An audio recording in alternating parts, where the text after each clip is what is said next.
안녕하십니까. 오늘은 민변과 참여연대가 공동으로 자단의 대법원 어디로 갈 것인가 라는 표현을 준비했습니다.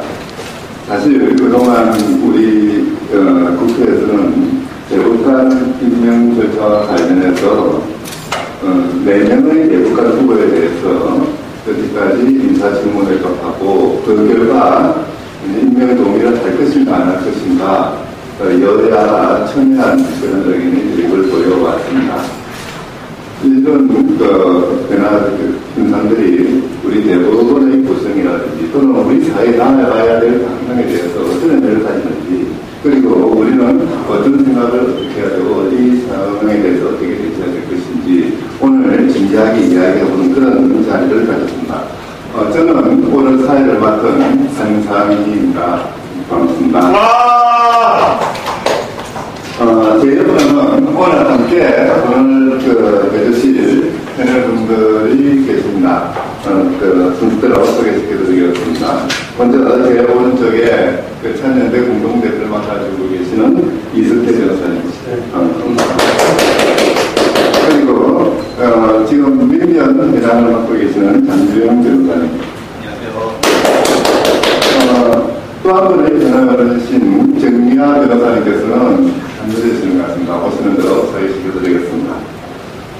우선 지난부터 먼저 짚어보도록 하겠습니다. 대법관 공석이 지금 현재 보름 정도 되고 있는데요. 대법원 측에서는 대법관 공석으로 인해서 하루에 약 33건 정도의 사건이 지연되어 버리다. 그래서 이 업무 부담이 엄청나게 증가하고 있다라는 이야기를 하고 있습니다. 지금까지 한 500건 정도 문제되어 있는 셈이 되는 거죠. 그런데 또 일각에서는 아무리 업무 처리가 급하다 하더라도 제대로 된 대법관이 선임돼야지, 이게 임명이 돼야지 자격이 미달됐다든지 또는 이런 문제가 있는 대법관이 임명되는 것은 바람직하지 않지 않느냐. 그러니까 좀 시간이 걸리더라도 제대로 검증을 해서 임명하자, 뭐 이런 이야기들이 나오고 있습니다. 하여튼 이 문제로 대법원 측은 물론이고 여야의 다툼이 상당히 많은데요. 이 부분 현재 대법관 공백 사태라고 하시는 이 상황을 어떻게 봐야 될지 패널분들 의견을 좀 들어보도록 하겠습니다. 먼저 이승태 변호사님 어떻게 생각하시는지.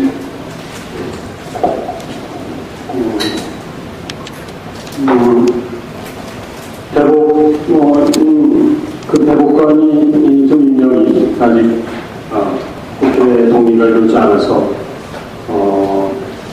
사건 처리를 지연한 일이 좀 있는데요. 아시다시피 대법관이 구성된 대법원은 우리나라 최고의 사법기구로서 그야말로 민주주의 사회에서 법적인 쟁점이나 또는 법 해석이 중요한 법적 문제가 될 때 그걸 최종적으로 확인하고 해석하는 그런 기관입니다. 그래서 대법관의 임명이야말로 민주사회에서 가장 중요한 절차의 하나인데 그런 대법관의 임명 절차는 우리 구직법 체계상 대법원이 제청을 하면 국회의 동의를 거쳐서 그런 대통령이 임명하게 되는데 마지막으로 대통령 임명은 그것은 국가의 일종의 대표적인 그런 지위를 사람이기 때문에 실제로 보면 국회의 임명 동의가 가장 중요한 절차이고 또 그것은 국민의 대표가 하는 거기 때문에 국회 동의가 제대로 되느냐 마느냐 한 것은 너무나 중요한 거죠.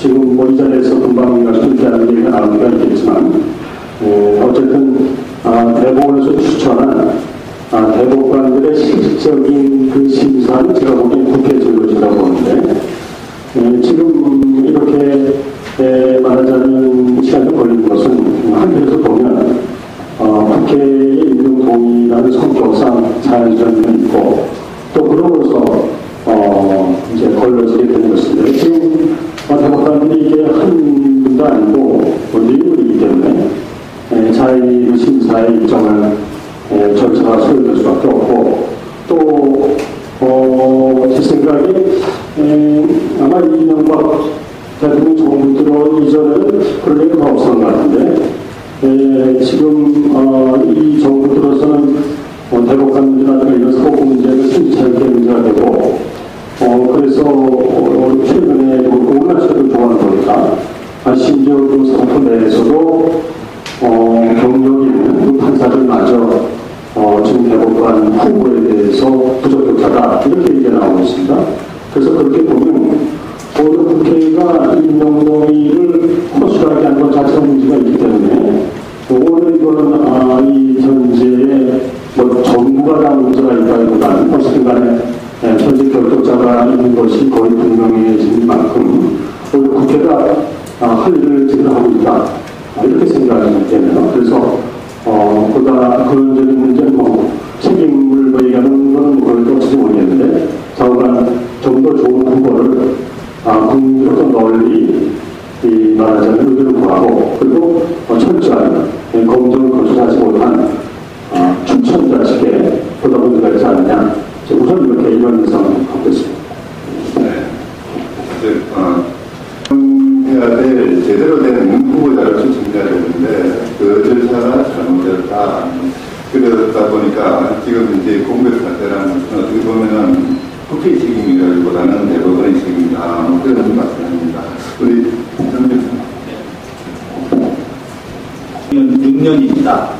그러니까 이제 이번에 국회에서 임명 동의를 해서 임명이 되면 향후 6년 동안 대법관으로서의 직무를 수행하게 됩니다. 그런데 그 6년이라는 장기간 동안 대법관으로 수행할 분을 적격자로 임명해야 된다라는 것이 가장 필요합니다. 사실 그 처음에 임명할 때 그 적격자를 임명하지 않고 자질이나 이런 면에서 흠이 있는 이런 분을 임명을 해서 그런 분이 6년 동안 대법관으로서 판결을 한다고 생각을 한번 해보십시오. 과연 그 판결을 그분이 주심 대법관으로서 그 판단하는 그 판결에 대해서 사건 당사자들이나 일반 국민들이 얼마나 신뢰할 수 있을까요?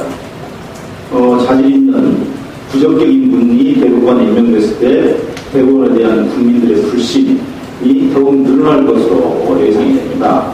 따라서 그 국회 인사청문회 과정을 통해서 그 자질이나 적격 여부에 대한 철저한 그런 그 검증이 이루어져야 되고요. 바로 그를 위해서 인사청문회를 하고 국회 동의 절차를 헌법에 규정하는 것이라고 생각이 듭니다. 물론 이제 그 대법관 임명이 조금 지연이 되면서 사건 처리가 좀 지연이 되는 그런 조금 우려스러운 점이 없지는 않습니다만은 이번에 임명된 분 6년 동안 대법관으로 재직한다는 점을 고려할 때 적격자를 뽑기 위한 불가피한 지연이다. 저는 그렇게 생각이 들고요. 국회에서도 좀 철저하게 검증을 해서 또 국민들의 의사, 그러니까 어떤 분이 대법관으로서 적절한지, 적격인지 이런 것에 대한 국민들의 의사를 충분히 반영을 해서 국회가 이번 사태를 처리해 주기를 바랍니다. 그러니까 4명의 대법관 후보 중에서 반드시 검찰국이 들어가야 된다라는 이야기들을 하는 것을 보았습니다. 어떻게 대법원 구성에 반드시 검찰이 들어가야 되는 게 그게 규정이 있는 건가요? 그렇지 않은 건 관례인가요? 제가 보기에 그런 규정은 또 찾아보지 못한 것 같고요. 또 실제로 그런 규정을 일부러 주지 않겠죠. 일종의 이건 관례나 관행으로 보게 되는데 왜 하필 지금 대법관의 인적 구성의 다양화 또는 그 여러 분야의 법률 전문가들이 참여된다는 것은 어려운 얘기가 아니고 그동안 누차 지적해 왔습니다. 아마 그 얘기 있을지 모르지만 저희가 경험적으로 볼 때 대법원이 인적 구성이 다양화되고 또 여러 부분의 전문가들이 참여했을 때 훨씬 더 국민의 호응을 받고 또 사회 개선에 적절한 그런 판례들이 나왔던 것 같아요. 그렇게 보면 만약에 검찰에서의 그동안의 대법관을 선임해온 그런 관례를 준비해 된다면 당연히 그에 준해서 다른 부분에 그에 대응하는 다른 부분에 대법관들의 인선도 이루어지지 않느냐 그런 생각이 듭니다. 그런데 그런 것들이 관리되지 않고 대체로 경치된다면 그렇다면 저희 그 독일에는 차제에 교육 문제가 될 만큼 그런 그 검찰 출신의 대법관을 관례적으로 이어세우고 이것도 이번에 한번 진지하게 논의를 해야 되지 않느냐 그런 생각이죠. 네. 대법관을 어떻게 뽑느냐, 그리고 그렇게 뽑혀진 대법관으로 대법원을 어떻게 구성하느냐는 것은 단위 하나하나의 사건을 어떻게 결정하느냐의 문제를 넘어서서 우리나라의 법질서를 어떻게 잡아나갈 것인가, 또는 사회 운영을 어떤 식으로 할 것인가를 결정하는 아주 중요한 나라의 표준을 확립하는 그런 작업이라고 할 수가 있습니다. 그런데 지금까지 대법관을 임명하는 과정을 보면요, 어떻게 보면은 대법원장의 정권에 맡겨지다시피 해서 국민들이 어떤 사람이 뽑히고 왜 뽑히는지 이런 부분에 대해서 알거나 이야기할 수 있는 기회가 그렇게 많지 않았습니다. 실제 보면은요, 대법원장은 대법관이 결론이 생기면은 대법관 후보 추천위원회를 구성하게 됩니다. 10명의 위원으로 구성을 하게 되는데요. 이제 거기에서 각종 대법원장뿐만 아니라 다른 사회 부분에서 대법관 후보를 추천을 받아서 이 후보 추천위원회에서 심사를 해서 3대수로 추천하게 됩니다. 그러면은 그 3대수 중에서 대법원장이 임명을 하거나 이제 그렇게 되는데요. 국회의 동의를 얻어가지고 임명을 하게 되는데요. 이 과정에서 누가 추천을 받았는지 또는 왜 추천을 받았는지 국민들은 알 수가 없습니다. 심지어 추천받았다는 사실이 공개되면 그 추천받은 그 사람은 대법관 후보 심사 명단에서 제외하겠다. 이런 식으로 철저하게 비공개주의로 일관되고 있습니다. 이 과정에서 정말 국민들을 위해서 법 판단을 해줄 수 있는 사람, 그리고 뭔가 이 사회의 발전이나 또는 민주주의의 성취를 위해서 어떤 법적인 판단을 할 수 있는 사람을 제대로 선임할 수 있는 것인지 이런 것을 판단하기가 상당히 어려운 실정이죠. 왜 이런 제도가 만들어지고 또 그 제도의 문제점은 어떤 것이 있고 또 어떻게 바뀌어야 될 것인지 이런 것들은 한번 고민해 해봐야 될 시기인 것 같습니다. 사실 지금 일어나고 있는 대법원 파동이죠. 어떻게 보면은 4명의 대법관 공석이 보름 이상 진행되고 있는 것은 큰 문제이기도 합니다. 그러나 그 파동의 가장 큰 원인은 그러니까 후보자의 인선 과정에서 뭔가 투명하지 못했고 제대로 인사 검증이 되지 못했던 그런데 문제가 있다고 할 수 있습니다. 어떻게 보면은 대부분에서는 국회의 임명 동의 지연으로 인해서 업무 공백이 심하다라고 불평을 하고 있습니다만은 그 업무 공백의 궁극적인 원인은 잘못된 사람을 잘못 추천한 대법원장에게 있다고 할 수도 있을 겁니다. 문제는 이제 이런 사태가 왜 발생했고 어떻게 고쳐나가야 될 것인지 하는 점인 것 같습니다. 우리 장관님이 좀 정리해서 말씀해 주시죠. 어느 분이 이제 대법관을 하시느냐 하는 것은 국민들의 권리 의무에 직접적으로 영향을 미칩니다. 그러니까 이제 대법원에서 판결을 내리면요, 그 판결이 하급심 판결을 기속합니다. 말하자면 하급심에서 대법원 판결에 따라서 유사한 사건은 다 동일한 결론을 내려야 됩니다.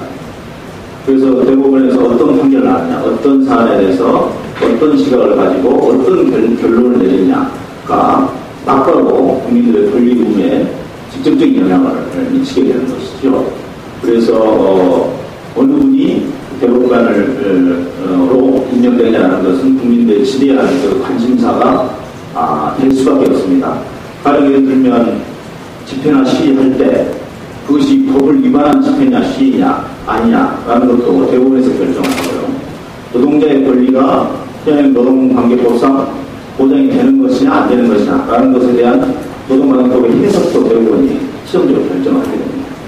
따라서 그 국민들의 이렇게 그 권리에 직접적인 영향을 미치는 대법관의 자리라는 게 얼마나 중요한지, 또 국민들이 정말 관심을 가져야 되는 그런 그 사안이라는 것을 알 수가 있습니다. 그러면 그 어떤 분이 대법관이 됐냐는 것은 당연히 국민들이 사전에 좀 알아야 되고요. 그러니까 말하자면 그 대법원장이 대법관을 그 제청할 때부터, 그 대법관 후보자가 추천되고 제청될 때부터 국민들이 알아야 되는 것이거든요. 지금 이번에 인사청문회 과정에서 대법원에서 임명 제청할 때 제대로 검증을 못했다는 비판을 좀 많이 받고 있잖아요. 그럼 예를 들면 추천 과정에서 공개적으로 후보자들이 추천이 됐다면 그 공개됐을 때 아마 여러 가지 다양한 방식으로 국민들의 어떤 의견이 그 표시가 됐을 겁니다. 예를 들면 저분은 훌륭하다든지 또는 적격이 부적격이라든지 또는 문제가 있다든지 이런 그 국민들의 여론이 다양한 방식으로 아마 전달이 됐을 겁니다. 그런데 비공개로 추천이 되다 보니까 국민들이 모르잖아요. 어떤 분이 추천이 됐는지 모르다 보니까 국민들이 그 본인들이 직접 경험을 했던지 또는 들었던지 여러 가지 다양한 그런 그 내용들이 인사 제청 과정에서 전혀 반영되지 못했기 때문에 국회 인사청문회에서 굉장히 많은 논란이 있었고요. 따라서 그 대법원장이 대법원에서 저렇게 문제가 있는 분인지 몰랐다 이런 식의 발언을 하는 것은, 그럼 차라리 제청 과정에서 추천 과정에 공개를 하고 제청 단계에서 말하자면 국민들 의사도 들어보고 또 철저히 검증을 했어야 하는데 자신들의 그 직무유기를 시인한 그런 반이지 않겠는가 그런 생각이 들고요. 그러니까 이러한 그 말하자면 그 몰랐다라는 얘기가 안 나오려면 그 후보자를 추천할 때, 제청할 때 그 공개를 해서 국민들의 의견을, 여론을 다양한 방식으로 얼마든지 수렴할 수 있는 방법이 있거든요. 그런 그 절차를 거쳤어야 되는 것이 아닌가 이런 생각이 들고요. 현재 그 대법관 그 후보자 추천 과정에서 철저하게 비공개로 하는 이유는 결국 대법원장이 인사권을 독점하겠다라는 그런 의사의 반영이라고 생각됩니다. 그러니까 그 대법원장이 대법관 후보를 제청하는 데 있어서 일단 국민들의 의견을 듣지 않겠다, 또는 시민단체의 의견을 듣지 않겠다라는 그런 의사 표시라고 생각이 됩니다. 그 결과 이런 그 대법관 이번 국회에서 나오는 이런 그 인사 파동이 결국 나오게 되는 것이죠. 그러니까 이런 것들을 줄이기 위해서는, 또는 정말 적격자들을 제대로 추천하고 제청하기 위해서는 공개적으로 대법관 추천이나 제청을 하는 것이 바람직하다, 저는 그렇게 생각을 하고 있습니다. 이번 인사청문회 과정에서 보면은 그 후보자들에게 의장전이라든지 또는 부동산 계약에서 다운 계약서를 작성한다든지 하는 그런 본법이나 탈법적인 행위들이 많이 나온다. 사실 일반 그 국민들에서도 그런 게 있어서는 안 되지만 저도 법을 지켜나는 법을 승부하고 법으로 생각하는 이런 법관에 있어서는 전혀 있을 수 없는 일이거든요. 그런데 그런 일들이, 그러니까 대법원장이 그 대법관 후보자를 고르고 또 심사하고 제청하는 과정에서 충분히 걸러질 수 있었을 텐데요. 그게 전혀 걸러지지 않은 채 그냥 제청이 되고, 그러다 보니까 국회의 인사청문회 과정에서 이것이 새삼 드러나서 사회 문제로 되는, 그래서 정부에는 대법원뿐만 아니라 우리나라 법조계 전체의 신뢰까지도 떨어뜨리는 이런 상황이 되어서 말았습니다. 사실 어떻게 한이 나름으로는 후보의 인선 과정에서 얼마든지 이런 부분들은 걸러지지 않을 수 있지 않았겠습니까? 왜 걸러지지 않는지 참 이해가 안 되는 부분인데요. 우리 스태프는 좀. 여기에 그 대법관 인사 추천과 관련해서 그 기준이라고 할까? 그런 인사 추천의 저번에 있는 생각, 그런 걸 좀 한번 좀 생각해 보는 게 좋을 것 같아요. 이게 이제 말하자면 이 사법의 민주화하고 관계가 있다고 이렇게 보게 되는데, 사법의 민주화라는 게 뭐냐 보면 우리가 흔히 이 법원에 대해서 어려움을 두고 문제를 생각하는 것은 알다시피 그 법원의 구성원들이 국민이 뽑은 사람이 아니라는 것이죠. 국가가 마련한 일정한 시험을 통과해서 훈련해서 하는 분들인데, 이것은 근본적으로 국민의 직접 의사에 의해서 국민의 대표를 뽑는 그런 민주원칙과는 거리가 있는 겁니다.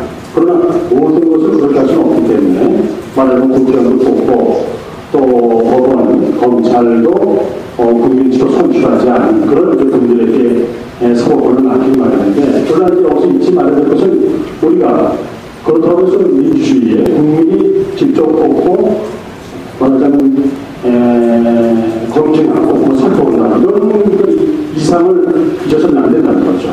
그러니까 현재 언제가 미래가 될지 모르지만 현재 구조상 사법부 구성원들을 국민이 직접 선출하지 않다 하더라도 그 구성원들 이외의 모든 사법 기능에서는 어떻게 하는지 국민들이 직접 관여하는 그런 작용이 필요하다 이렇게 보입니다.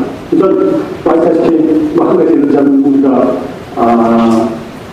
가까운데 국민 배신자라는 것도 들지 않습니까? 제일 중요한 국민들 자신의 재판에 국민들 스스로가 참여하지 않고 소수의 우리가 잘못을 얻은 법률을 사용해서 재판하는 것, 이걸 좀 계산해보자 해서 배신자를 들게 됐고, 이 배신자는 상당히 사법민주에 기여하는 게 많다, 이렇게 얘기들 검증되고 있죠. 또 그동안에 일제시대의 잔재이긴 하지만 사법부가 만든 판결문에서 모든 것들 너무 어려워 반짝 투성인데, 또 문장이 이게 몇 피자로 끝나지 않아요. 이런 것들도 지금 다 쉬우고 간 걸로 바꿔오지 않습니까? 그것이 저는 사법 민주화 관계가 있다. 말하자면 국민들이 직접 쉽게 이해하고 누가 우리를 재판하고 또 뒤에다 우리를 직접 재판하고 하는 게 저는 사법부가 선출되지 않은 권력에서 진행돼서 오는 문제점을 극복하는 과제들도 보여지는데, 저는 이런 그 사법부 민주화 이상이 대법관 선출에도 적용이 된다 이렇게 보여지는 거죠. 그것에 제일 우리가 지금 쉽게 접근할 수 있는 게 대법관 인사 추천 과정이죠. 대법관 인사 추천 과정 그 절차가 얼마나 국민들이 참여가 하게 돼 있고, 그리고 국민들이 알려주게 돼 있고, 그래서 직접 대법관 국민을 뽑지는 않지만 어차피 그에 준해서 우리가 뽑은 건 유사하게 최고 법원 구성이 이루어집니다. 이런 계획을 봐야 되는 거죠. 그런데 인사 추천에 지금 보고 어떻게 되어 있습니까?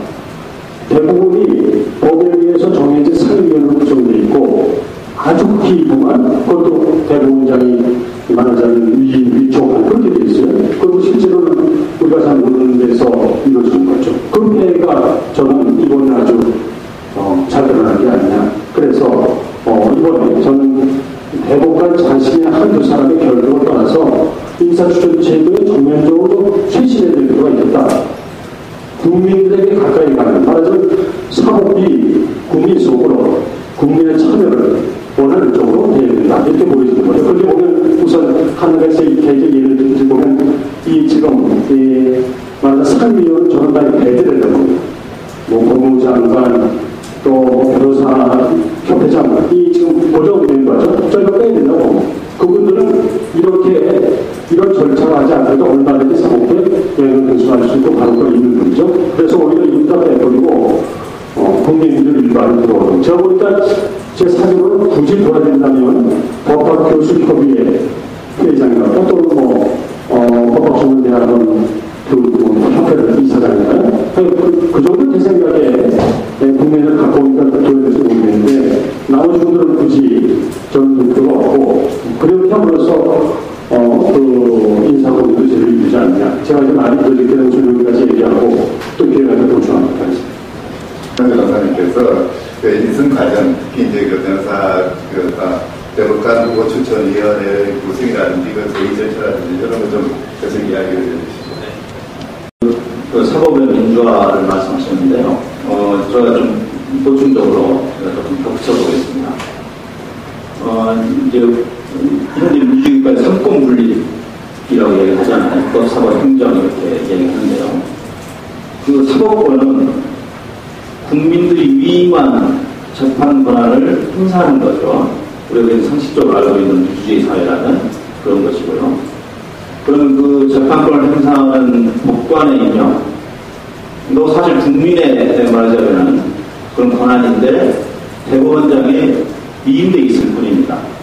그러면 대법원장은 그 위임받은 수임한 그 예를 들면 법관 임명권은 당연히 국민들의 의사를 반영하도록 노력을 해야 되는 것이 민주주의 사회에서의 당연한 원리겠죠. 그런데 비공개로 추천하겠다. 대법관 후보자를 라는 것은 굉장히 좀 반민주적인 그런 사고방식의 바탕을 두고 있는 것이 아닌가 라는 그런 의구심을 가질 수밖에 없는 거죠. 저희가 이런 그 대법관 후보자들을 추천한 데서 국민의 의사를 반영해야 된다는 얘기는 민주국가에서는 당연한 그런 요구이고요. 대법원의 인사권을 제한하려고 한다거나 그런 의도가 있는 건 전혀 아니거든요. 또 국민들의 의사가 반영된 대법원 구성이 결국 국민들의 신뢰를 받습니다. 그러니까 신뢰받는 그 사법부를 만들기 위해서 국민들의 의사를 반영해달라라는 요구는 당연한 것이고 오히려 대법원에서 나서서 적극적으로 그런 절차를 밟도록 하는 것이 좋지 않겠는가. 저는 그러니까 그런 식으로 좀 생각을 바꿔야 되지 않겠느냐. 저는 그렇게 생각이 듭니다. 불세기 절차와 관련해서는 그 대법관 후보자 추천위원회라는 게 있는데요. 그게 일종의 이제 자문기구 형식으로 대법원장이 대법관을 대통령한테 제청하기 전에 대법원 산하에 대법관 그 추천위원회를 구성을 하는데요.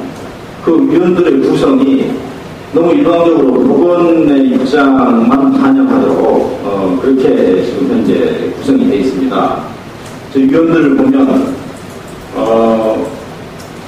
제가 지금 규정을 보고 있습니다만 그 선임 대법관, 그러니까 이제 그다음에 법원 행정처장 이 두 분은 다 대법관이시고요.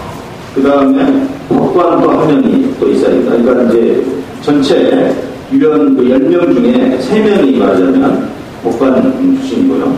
그 다음에 법무부 장관, 대한변호사협회장, 사단법인 한국법학교수회 회장, 사단법인 법학전문대학원 협회 이사장, 그 다음에 이제 그 각계 분야에서 세 사람을 추천해서 총 10명으로 대법관 후보 추천위원회를 구성하도록 이렇게 지금 되어 있는데요. 그 중에서 법관 출신 3사람, 법무부 장관 1사람이고요. 그 다음에 그 대법원장이 그 임명하는 학식과 근방이 있는 각계 분야의 인사 3사람은 사실은 대법원장이 임명하고 있기 때문에 대법원장의 의사를 반영할 가능성이 높은 그런 사람들로 임명됩니다. 통상적으로. 그렇게 되면 지금 현재 기존 법관 출신 3사람과 대법원장이 위촉하는 각계 인사 3사람. 이 벌써 6명이 되거든요. 그러니까 10명 중에 6명이 과반수가 되는 겁니다. 따라서 그 대법관 후보 추천위원회에도 상당 부분 대법원장의 의사에 의해서 그 결론이 좌우될 가능성이 높은 그런 지금 인선 구조가 되어 있습니다. 그래서 저희 민주당에서는 그 후보자 추천위원회 위원들을 좀 바꿔야 되겠다. 좀 국민들의 의사를 좀 더 반영하는 구조로 좀 바꿔야 되겠다. 하는 그런 생각을 해서 예를 들면 그 대법원장이 일방적으로 임명하는 그런 방식보다는 차라리 국회에서 추천하는 사람들이 다수를 구성하는 것으로 그렇게 임명 구성을 바꾸면 좀 더 대법관 후보자를 추천하는 과정에서 국민들 의사가 잘 반영되지 않겠는가 그런 제안을 하기도 했었습니다. 아무튼 저희 제안은 결국 현재와 같은 형식적인 대법관 후보 제청 추천위원회 말하자면 대법원장의 의사가 관철되는 그런 구조의 대법관 후보 추천위원회로서는 원래 추천위원회를 만든 취지를 살리지 못하고 있다. 이 추천위원회를 만드는 것 자체가 결국은 대법원장이 마음대로 대법관 후보자를 제청하지 말고 그 제청 받은 국민들 의사를 반영해라 라는 뜻으로 사실은 이 추천위원회를 만든 거거든요. 그래서 법에 법제화한 것인데요. 실제 운영을 하다 보니까 파업할 차이가 없다. 이런 그 결론이 이르게 됐습니다. 현재 인사청문회 과정에서 분명하게 드러나지 않습니까? 그리고 대법원장도 심지어 대법원에서도 저런 사람인지 몰랐다. 이런 식의 이해할 수 없는 그런 발언까지 하고 있는 상황이 됐으니까 그렇다면 저희 대법관 후보 추천위원회를 왜 만들었느냐. 이런 말을 할 수밖에 없는 상황이 되거든요. 그럼 현재 문제가 있다. 그러면 어떻게 바꿔야 되겠나. 결국은 하나의 바꾸는 방향으로는 예를 들면 추천위원회 다수 위원들을 잘 국회가 임명해서 좀 더 국민들의 의사를 반영하는 쪽으로 한다면 현재와 같은 대법관 제청의 문제점은 상당 부분 해소되지 않겠는가 그런 기대를 해보게 됩니다. 회사라는 것은 사실은 두 가지 기능을 가지고 있어 가장 좋은 사람을 이제 각 방면에서 이제 골라서 뽑는다는 그런 의미가 있고요. 또 하나 좀 이제 소극적으로 본다면은 그러니까 지명된 그런 후보 대상자 이런 사람들이 가지는 결격 사유라든지 문제점들을 집어내고 또 경우에 따라서는 어떤 자질이나 어떤 의견들 또는 어떤 생각들이 우리 사회를 위해서 또는 우리 법치주의를 위해서 좋은 것인지 이런 것들을 검증하는 그런 기회이기도 하거든요. 근데 그럼에도 불구하고 그동안 대법관이 임명되는 과정을 보면은 전혀 드러나지 않은 채 그냥 밀실에서 조금 숨겨가면서 조그마한 정보라도 새나가면 안 되는 것처럼 그렇게 진행이 되어 왔습니다.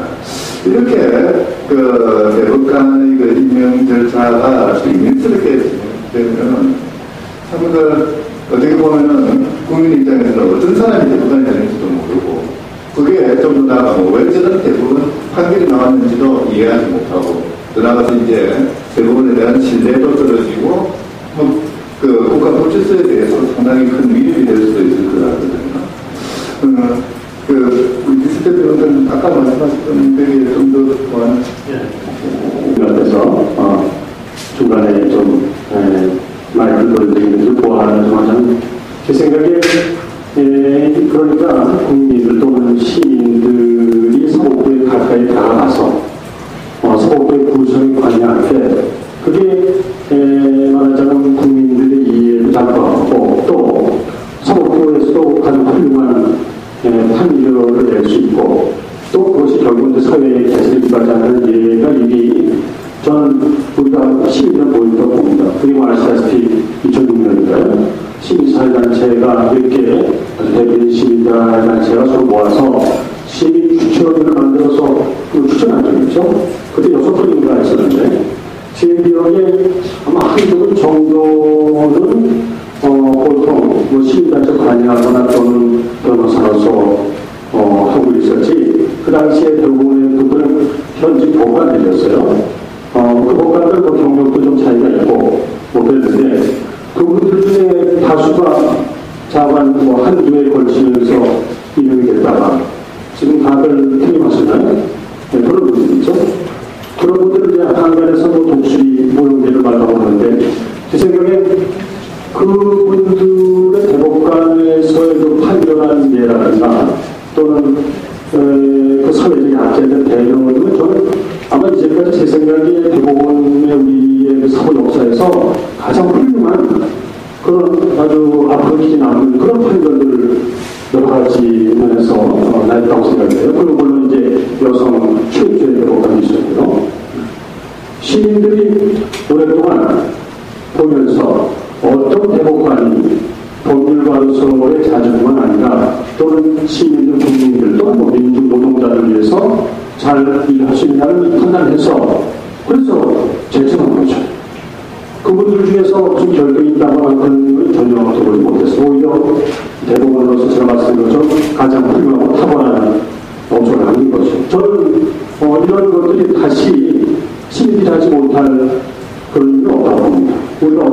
있는 거죠. 그러고서 이제 대비해서 이번에 대비해 보면 우리가 금방 기억할 수 있는 거죠.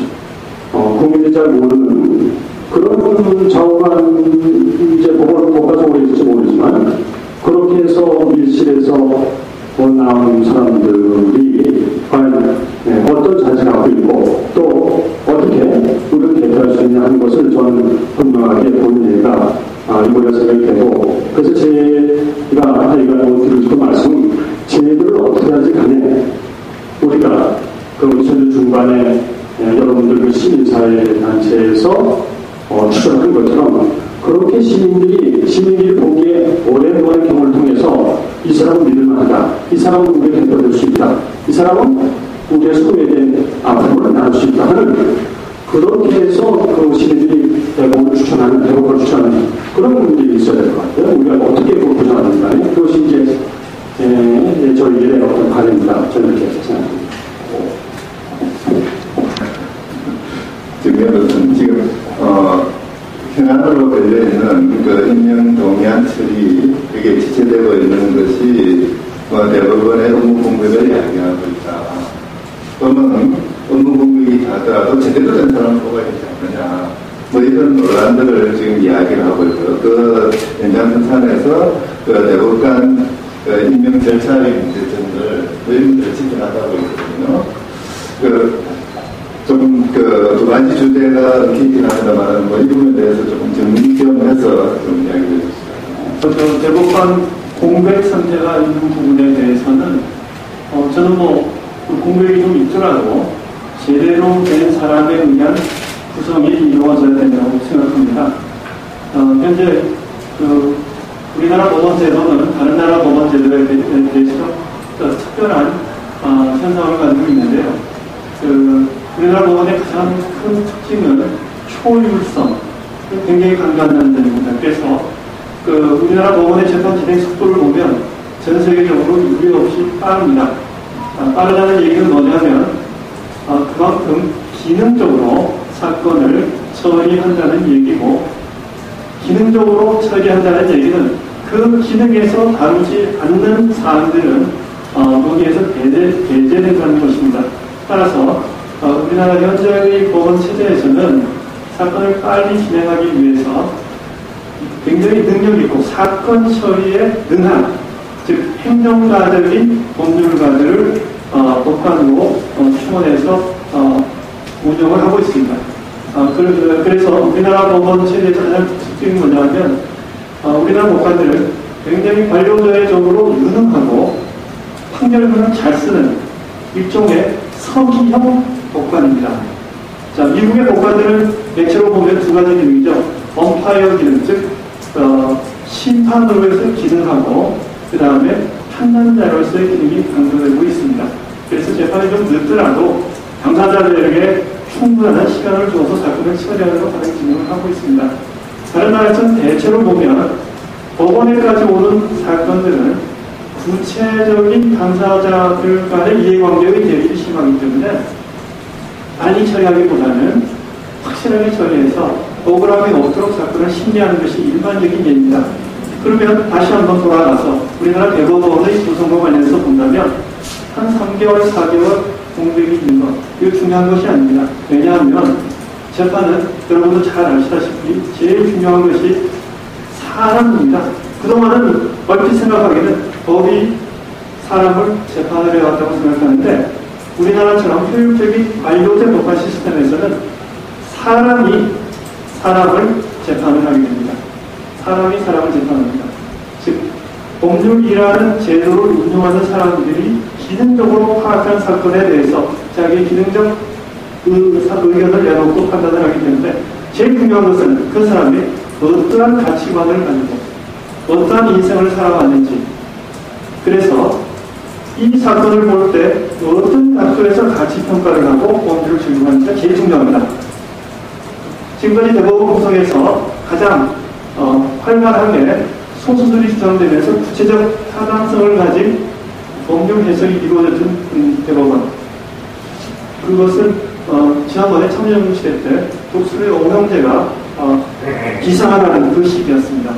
그분들을 자유롭게 모든 사람들의 이해관계를 대면하면서 사회에 숨어있는 소수자의 의견까지 법률 판단에 반영하기 위해서 애를 썼습니다.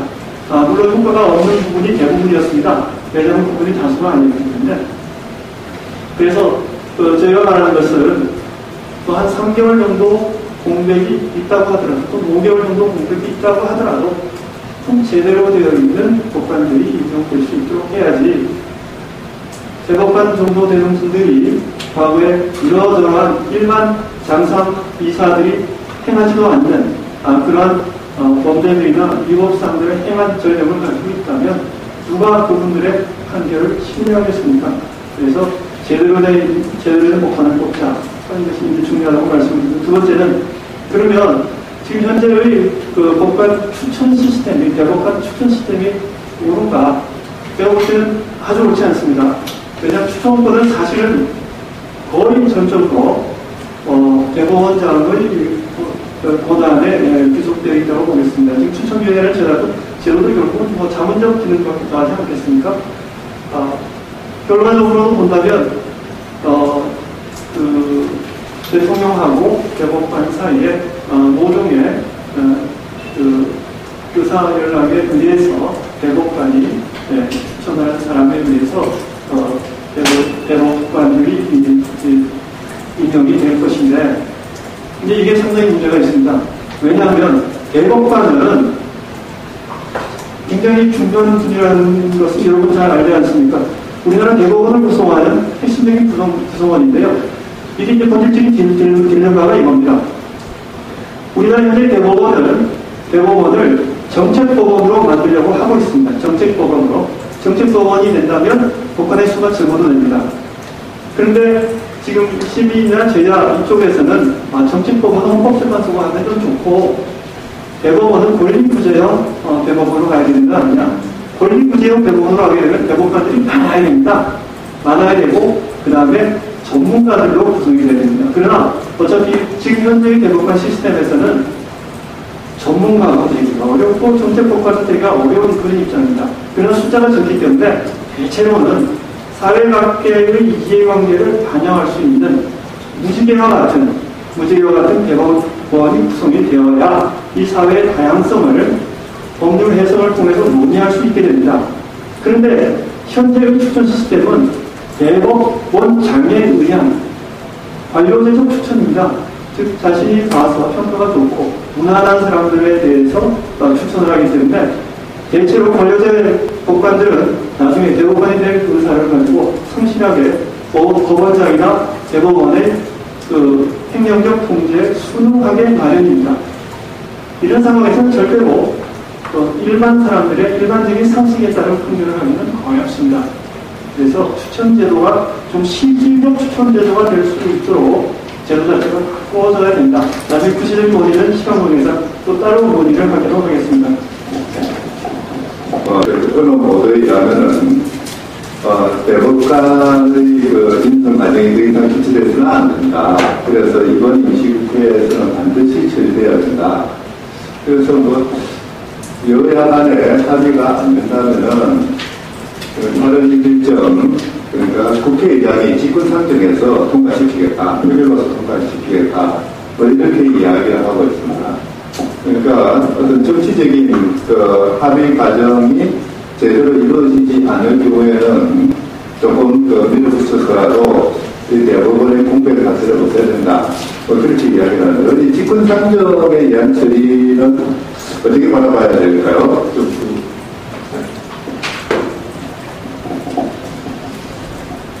지금 국회에서 하는 일이 중요하지 않는 일이 있겠습니까만은 대법관 임명 동의라는 것은 이제 헌법이 부여한 국회의 권한인데요.